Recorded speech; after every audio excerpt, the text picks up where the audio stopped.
만약 제가 지금부터 말씀드릴 이 내용이 여러분이 매일 아침 건강을 위해 챙겨 드시는 그 영양제에 대한 이야기라면, 그리고 그것이 오히려 여러분의 수명을 단축시키고 있다면, 그래도 계속 드시겠습니까? 많은 분들이 몸에 좋다니까, TV에서 의사가 먹으라니까 라며 무턱대고 드십니다. 하지만 죄송하게도 그 믿음이 여러분의 간과 신장을 망가뜨리고 있습니다. 안녕하세요. 여러분의 건강 지킴이 예방의학 박사 박지연입니다. 저는 오늘 의사로서의 양심을 걸고 그동안 제약회사나 광고가 절대 말해주지 않았던 불편한 진실을 폭로하려 합니다. 지난 10년간 응급실과 진료실을 오가며 제가 목격한 것은 병이 나서 실려온 환자보다 건강해지려고 먹은 영양제 때문에 실려온 환자가 더 많다는 충격적인 사실입니다. 특히 60대 이후의 시니어 분들에게 이 문제는 생명과 직결됩니다. 젊었을 때는 아무거나 먹어도 간이 해독하고 신장이 걸러내주지만 나이가 들면 우리 몸의 해독 공장은 예전처럼 돌아가지 않습니다. 그런데도 몸에 좋다는 것을 이것저것 섞어서 한 줌씩 드신다면 그것은 보약이 아니라 독약을 드시는 것과 다를 바가 없습니다. 오늘 저는 여러분의 약통 속에 들어있을지도 모르는 60대 이후라면 절대 먹지 말아야 할, 혹은 목숨 걸고 조심해야 할 5가지 영양제에 대해 낱낱이 파헤쳐 드리겠습니다. 이 영상을 끝까지 보지 않으신다면 여러분은 돈을 써가며 내 몸을 망치는 끔찍한 실수를 죽을 때까지 반복하게 되실 겁니다. 구독과 좋아요는 잠시 미루셔도 좋습니다. 하지만 여러분의 생존이 달린 이 정보만큼은 단 1초도 놓치지 마시고 끝까지 집중해 주십시오. 가장 먼저 왜 60대 이후에는 영양제 복용이 그토록 위험한지 우리 몸의 변화부터 이해하셔야 합니다. 우리의 간과 신장은 우리 몸의 정수기 필터와 같습니다. 젊을 때는 이 필터가 쌩쌩해서 독소가 들어와도 금방 걸러냅니다. 하지만 40세가 넘어가면 신장의 역과 기능은 매년 1%씩 감소합니다. 즉 60대가 되면 여러분의 신장은 젊은 시절의 60% 정도밖에 기능을 못한다는 뜻입니다. 간도 마찬가지입니다. 간으로 들어가는 혈류량이 줄어들고 간세포의 크기도 작아집니다. 젊은 사람이 먹으면 하루 만에 배출될 약 성분이 노인의 몸에서는 3일, 4일씩 머물며 독성을 뿜어냅니다. 이것을 의학적으로 약물 대사 능력의 저하라고 부릅니다. 엔진은 낡은 소형차인데 연료를 스포츠카처럼 들이붓고 있는 셈입니다.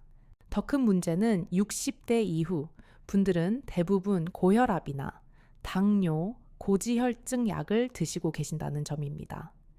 이미 간과 신장은 이 약들을 처리하느라 과부하가 걸려 있습니다.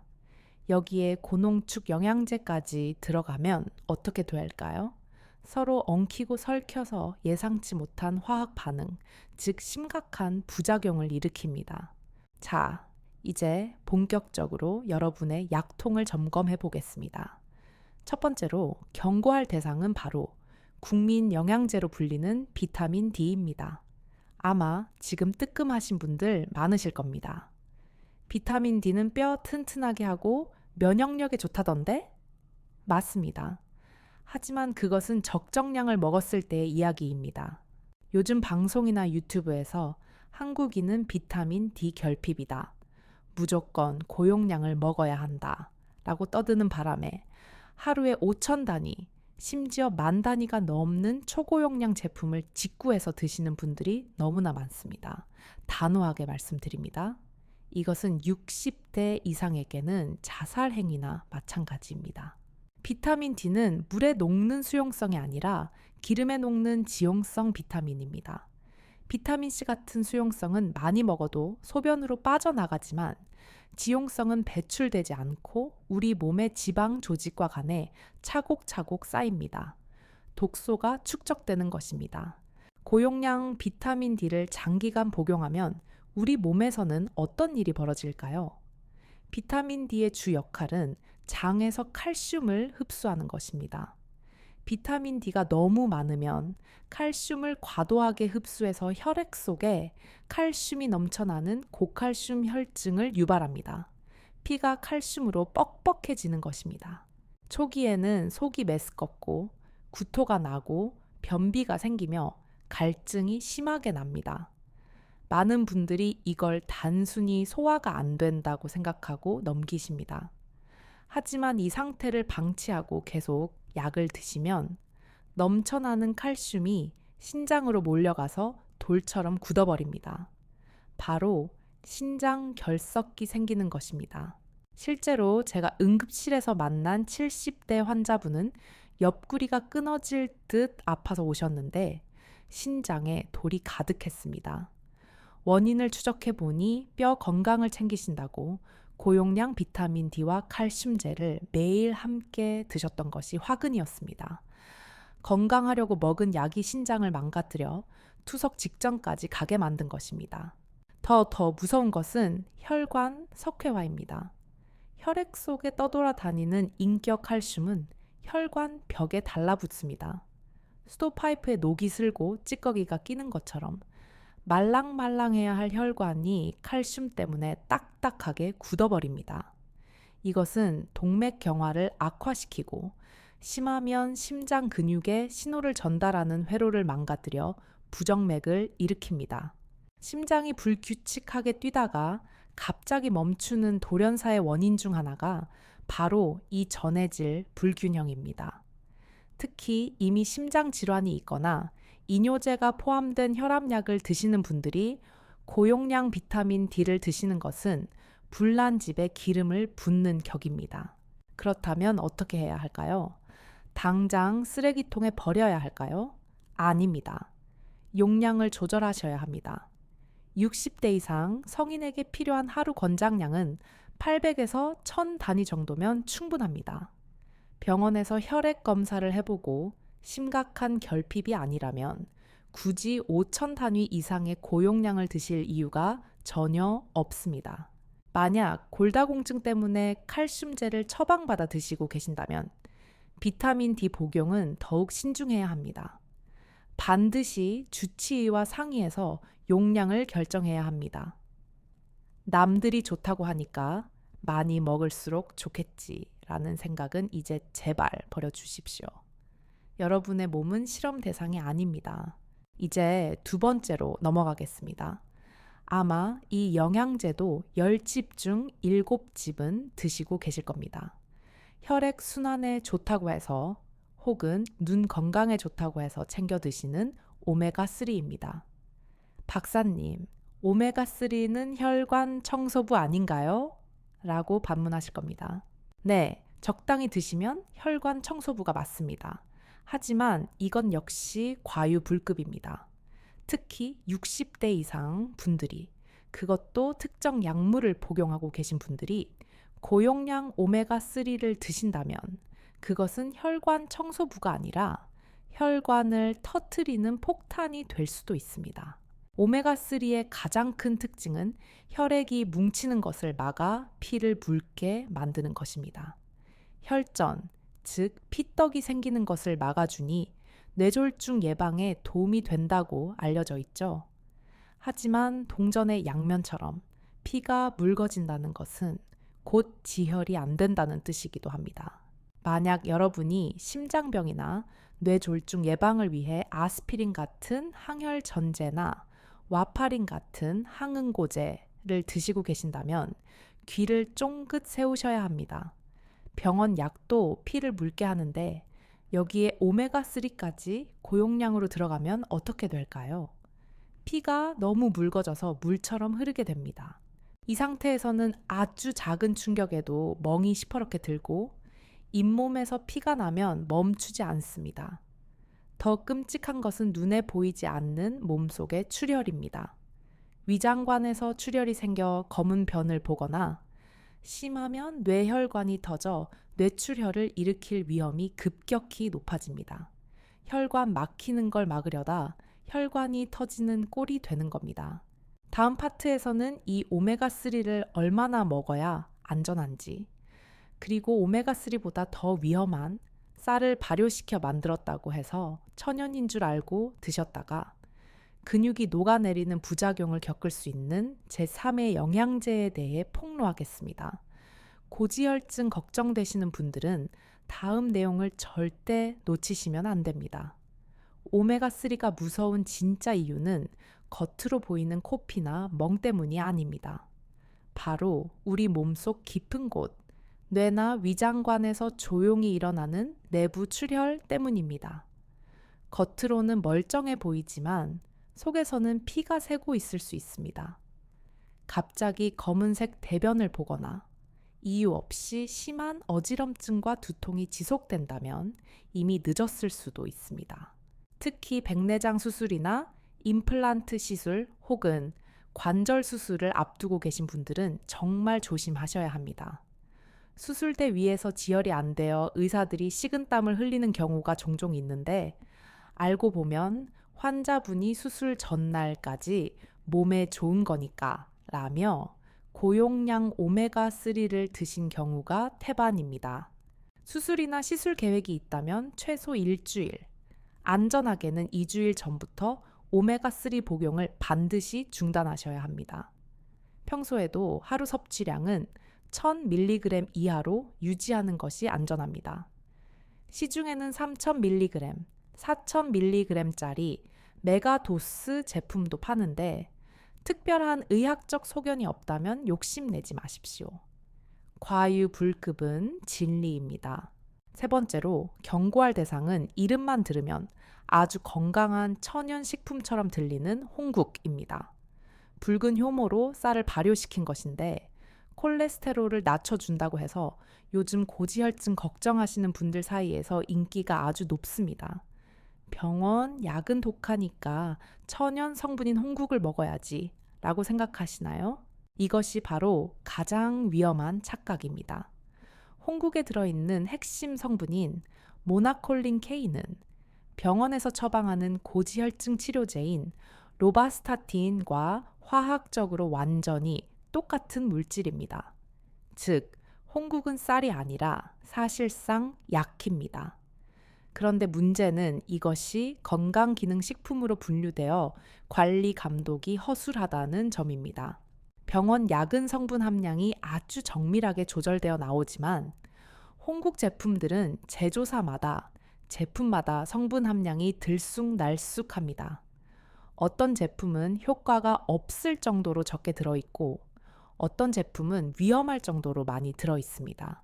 복불복 게임을 하시는 것과 같습니다. 홍국의 가장 치명적인 부작용은 근육 파괴입니다. 의학 용어로는 횡문근 융해증이라고 합니다. 말 그대로 근육이 녹아내리는 병입니다. 근육 세포가 파괴되면서 나온 독성 물질이 혈액을 타고 돌다가 신장의 필터를 막아버립니다. 멀쩡하던 신장이 순식간에 망가져 급성 심부전이 올 수 있습니다. 특히 이미 병원에서 고지혈증 약, 스타틴 계열을 처방받아 드시고 계신 분들이 콜레스테롤 더 낮추겠다며 홍국까지 챙겨 드시는 경우가 있습니다. 이것은 약을 2배, 3배로 과다 복용하는 것과 똑같습니다. 근육통이 오고 온몸에 힘이 빠지고 소변색이 콜라색처럼 진하게 변한다면 당장 응급실로 가셔야 합니다. 또한 홍국은 간에도 엄청난 부담을 줍니다. 간 수치가 급격히 올라가고 심하면 독성 간염으로 진행될 수 있습니다. 콜레스테롤이 걱정되신다면 검증되지 않은 홍국 제품에 의존하지 마시고 병원에서 정확한 용량의 약을 처방받으십시오. 천연이라는 말이 결코 안전을 보장해 주지는 않습니다. 네 번째 위험 목록은 회춘의 묘약기라 불리며 오랫동안 사랑받아온 비타민 E입니다. 강력한 항산화 작용으로 노화를 막고 면역력을 높여준다고 알려져 있죠. 하지만 최근 의학계의 연구 결과들은 비타민 E의 배신을 경고하고 있습니다. 비타민 E 역시 지용성이라 몸에 축적됩니다. 가장 큰 문제는 앞서 말씀드린 오메가3와 마찬가지로 출혈 위험을 높인다는 것입니다. 비타민 E는 혈액 응고에 필수적인 비타민 K의 작용을 방해합니다. 따라서 고용량 비타민 E를 장기간 복용하면 혈액이 굳지 않아 출혈성 뇌졸중 위험이 증가한다는 보고가 있습니다. 더욱 충격적인 사실은 고용량 비타민 E 복용이 오히려 사망률을 높일 수 있다는 연구 결과입니다. 하루 400단위 IU 이상의 고용량을 장기간 복용한 그룹이 그렇지 않은 그룹보다 사망 위험이 더 높게 나타났습니다. 건강하게 오래 살려고 먹은 약이 수명을 단축시킨다니 정말 아이러니하지 않습니까? 또한 남성분들은 더 주의하셔야 합니다. 일부 대규모 임상 연구에서 고용량 비타민 E 복용이 전립선암 발병 위험을 높일 수 있다는 결과가 나왔습니다. 항산화제가 암을 예방하는 것이 아니라 과도할 경우 오히려 우리 몸의 자연스러운 방어 시스템을 교란시켜 암을 유발할 수 있다는 가설이 힘을 얻고 있습니다. 따라서 비타민 E는 별도의 영양제로 챙겨 드시기보다는 아몬드나 해바라기씨 같은 견과류, 그리고 식물성 기름을 통해 자연스럽게 섭취하는 것이 가장 안전하고 효과적입니다. 만약 드신다면 하루 400단위 이하로 제한하시고 아스피린 같은 약을 드시는 분들은 의사와 꼭 상의하셔야 합니다. 자, 이제 마지막 5번째입니다. 이 영양제는 요즘 탈모 인구가 늘어나면서 머리카락 영양제로 불리며 불티나게 팔리고 있습니다. 바로 비오틴입니다. 수용성 비타민이라 많이 먹어도 소변으로 배출되니 안전하다고 알려져 있죠. 네, 독성 자체는 적을 수 있습니다. 하지만 비오틴에는 의사들도 깜빡 속아 넘어가는 치명적인 함정이 숨어 있습니다. 바로 혈액 검사 결과를 조작한다는 사실입니다. 이게 무슨 뚱딴지 같은 소리냐고요. 우리가 병원에서 갑상선 검사나 심장 검사를 할 때 사용하는 시약이 있는데 고농도 비오틴이 이 시약과 반응해서 검사 수치를 엉망으로 만들어 버립니다. 예를 들어 멀쩡한 사람을 갑상선 기능 항진증 환자처럼 보이게 만들거나 반대로 치료가 필요한 갑상선 기능 저하증 환자를 정상인 것처럼 둔갑시킵니다. 그래서 멀쩡한 갑상선 약을 먹게 되거나 치료 시기를 놓치는 황당한 의료사고가 발생할 수 있습니다. 더 무서운 것은 심근경색 진단에서의 오류입니다. 가슴이 아파서 응급실에 갔는데 비오틴 때문에 심근경색 수치, 트로포닌과 정상으로 나와버릴 수 있습니다.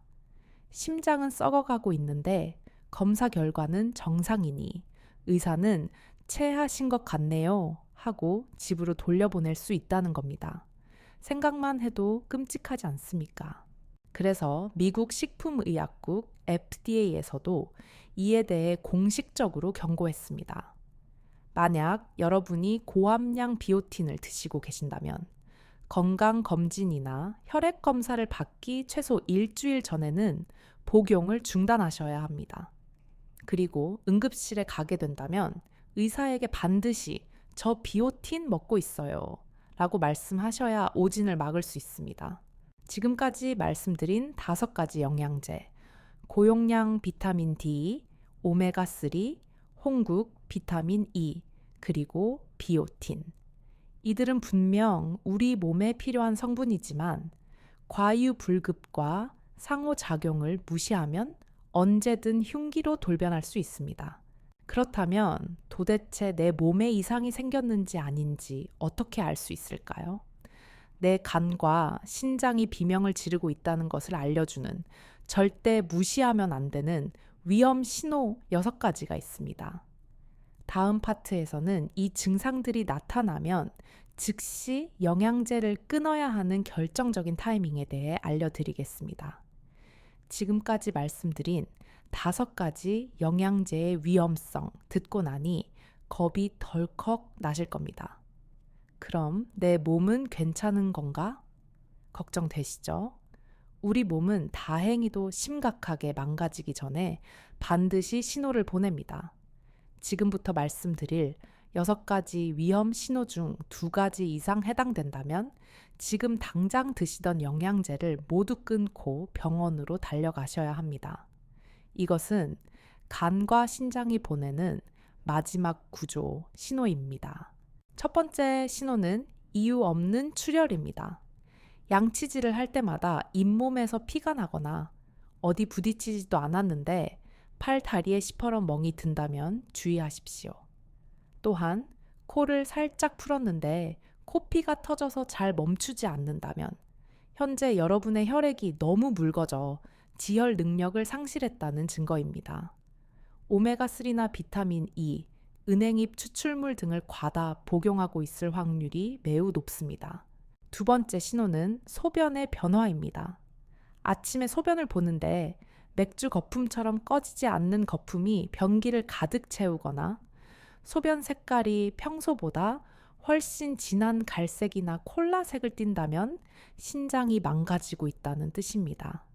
거품료는 단백질이 빠져나가는 신호이고 진한 소변은 근육이 녹거나 간에 문제가 생겼다는 적신호입니다. 특히 홍국이나 고단백 보충제를 드시는 분들은 매일 아침 변기를 확인하셔야 합니다. 세 번째는 지속적인 메스꺼움과 구토입니다. 밥을 잘못 먹은 것도 아닌데 계속 속이 울렁거리고 토할 것 같다면 단순한 위장 장애가 아닐 수 있습니다. 이것은 고용량 비타민 D 섭취로 인한 고칼슘 혈증의 가장 흔한 초기 증상입니다. 혹은 간 수치가 급격히 올라가서 해독이 안 될 때도 이런 증상이 나타납니다. 소화제만 드시면서 버티시면 절대 안 됩니다. 네 번째는 설명할 수 없는 근육통입니다. 어제 등산을 한 것도 아니고 무거운 짐을 든 것도 아닌데 온몸이 두들겨 맞은 것처럼 아프고 힘이 들어가지 않는다면 이것은 단순 몸살이 아닙니다.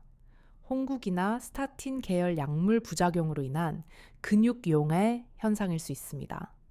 방치하면 근육 속의 독성 물질이 신장을 막아 투석을 해야 하는 상황까지 갈 수 있습니다. 다섯 번째는 어지럼증과 두통입니다. 앉았다 일어날 때 핑 도는 빈혈기와는 다릅니다.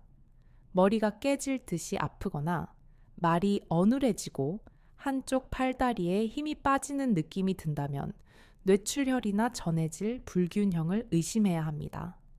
혈액을 묽게 하는 영양제들이 뇌혈관의 압력을 견디지 못하게 만들어 미세 출혈을 일으켰을 가능성이 있습니다. 마지막 6번째는 극심한 피로감입니다. 잠을 푹 잤는데도 몸이 천근만근이고 일상생활이 귀찮을 정도로 기운이 없다면 간 기능이 바닥을 쳤다는 신호입니다. 보약을 먹는데 왜 더 피곤하지? 라고 생각하신다면 바로 그 보약이 간을 지치게 만들고 있는 범인일 수 있습니다. 간은 침묵의 장기라 웬만해서는 아프다고 하지 않습니다. 피곤함이 바로 간의 비명입니다. 이런 증상들이 나타났는데도 명현 현상이겠지, 몸이 좋아지려고 그러는 거겠지 라고 착각하시는 분들이 계십니다. 제발 부탁드립니다. 현대의학에 명현 현상은 없습니다. 부작용만 있을 뿐입니다. 증상이 나타나면 무조건 중단이 답입니다. 그렇다면 도대체 어떻게 해야 안전하게 영양제를 먹을 수 있을까요? 무서워서 아무것도 먹지 말아야 할까요? 아닙니다. 자동차도 운전법을 알면 편리한 도구이듯 영양제도 안전 수칙만 지키면 노년 건강에 든든한 지원군이 될 수 있습니다. 제가 환자분들에게만 알려드리는 4단계 안전 복용 법칙을 공개하겠습니다. 첫 번째 단계, 복용 전 혈액 검사는 필수입니다. 많은 분들이 홈쇼핑 광고만 보고 혹은 친구가 좋다고 해서 영양제를 삽니다. 이것은 눈을 감고 운전하는 것과 같습니다. 내 몸에 무엇이 부족한지, 내 간과 신장의 상태가 어떤지 모르는데 무엇을 채워 넣겠습니까? 영양제를 드시기 전에 동네 내과에 가셔서 딱 3가지만 확인해 달라고 하십시오. 간 수치, AST, ALT, 신장 기능, 크레아티닌, 그리고 비타민 D 수치. 비용도 얼마 들지 않습니다. 이 수치들이 정상일 때만 영양제 복용을 시작하셔야 합니다. 이미 수치가 나쁜데 영양제를 들이붓는 것은 불난 집에 부채질하는 꼴입니다. 2번째 단계, 한 번에 하나씩 시작하십시오. 욕심내서 종합 비타민, 오메가3, 유산균, 홍삼을 한꺼번에 시작하지 마십시오. 만약 몸에 이상 반응이 생겼을 때 도대체 무엇 때문에 아픈지 범인을 찾아낼 수가 없습니다. 새로운 영양제를 추가할 때는 최소 2주일의 간격을 두십시오. 예를 들어 오늘 비타민 D를 먹기 시작했다면 2주 동안 몸의 변화를 살피고 아무 이상이 없을 때 오메가3를 추가하는 식입니다. 그래야 부작용이 생겼을 때 바로 원인을 제거하고 대처할 수 있습니다. 급할수록 돌아가야 합니다. 3번째 단계는 최소 용량의 법칙입니다. 시니어의 몸은 젊은이의 몸과 다릅니다. 대사 속도가 느리기 때문에 적은 양으로도 충분한 효과를 낼 수 있고 반대로 적은 양으로도 독성이 생길 수 있습니다. 제품 포장지에 하루 2알이라고 쓰여 있어도 처음에는 하루 1알로 시작하십시오. 내 몸이 적응할 시간을 주어야 합니다. 특히 해외 직구 제품들은 서양인의 거구에 맞춰진 고용량인 경우가 많습니다. 한국인, 특히 체구가 작은 여성 어르신들에게는 과할 수 있습니다. 반만 먹어도 충분하다는 생각으로 접근하시는 것이 훨씬 안전합니다. 4번째 단계, 정기적인 모니터링입니다. 영양제를 먹기 시작했다면 적어도 3개월에 한 번씩은 병원에 가서 혈액 검사를 받아보셔야 합니다. 영양제 먹고 좋아졌겠지 라고 막연히 믿지 마시고 수치로 확인하십시오. 간 수치가 오르지는 않았는지, 신장 기능은 그대로인지 눈으로 확인해야 안심할 수 있습니다. 또한 수술이나 내시경 시술이 잡혔다면 의사 선생님께 내가 먹고 있는 영양제 목록을 솔직하게 다 보여주셔야 합니다. 스마트폰으로 약병 사진을 찍어 가시는 게 제일 좋습니다. 이건 건강식품이니까 말 안 해도 되겠지 라고 숨기시면 수술실에서 피가 멈추지 않아 의료진을 당황하게 만들 수 있습니다. 자, 여기까지 오셨다면 이제 그럼 도대체 뭘 먹으라는 거야? 라는 질문이 남으실 겁니다. 이것저것 다 빼고 나면 남는 게 없다고 느끼실 테니까요. 하지만 진정한 고수는 화려한 장비가 아니라 기본기에 충실한 법입니다. 마지막 파트에서는 복잡한 거 다 치우고 60대 이후에 꼭 챙겨야 할 안전하고 필수적인 영양제 미니멀 조합을 딱 정해드리겠습니다. 돈은 아끼고 건강은 챙기는 의사가 추천하는 황금의 알약 레시피가 마지막에 기다리고 있습니다. 그렇다면 과연 우리 몸에 꼭 필요한 의사가 추천하는 최소한의 영양제 조합은 무엇일까요? 수십 알의 알약을 한 주먹씩 털어넣는 분들을 보면 저는 도시락을 싸 들고 다니며 말리고 싶습니다. 60대 이후의 몸은 더하기가 아니라 빼기가 필요합니다. 간과 신장에 짐을 덜어주어야 오래 버틸 수 있습니다. 제가 권해드리는 황금의 알약 레시피는 아주 간단합니다. 딱 3가지만 기억하십시오. 첫째, 비타민 D는 하루 800에서 1000 단위 IU로 제한하십시오. 이 정도 양이면 혈관 석회화나 신장 결석 걱정 없이 뼈 건강을 지킬 수 있는 가장 안전한 용량입니다.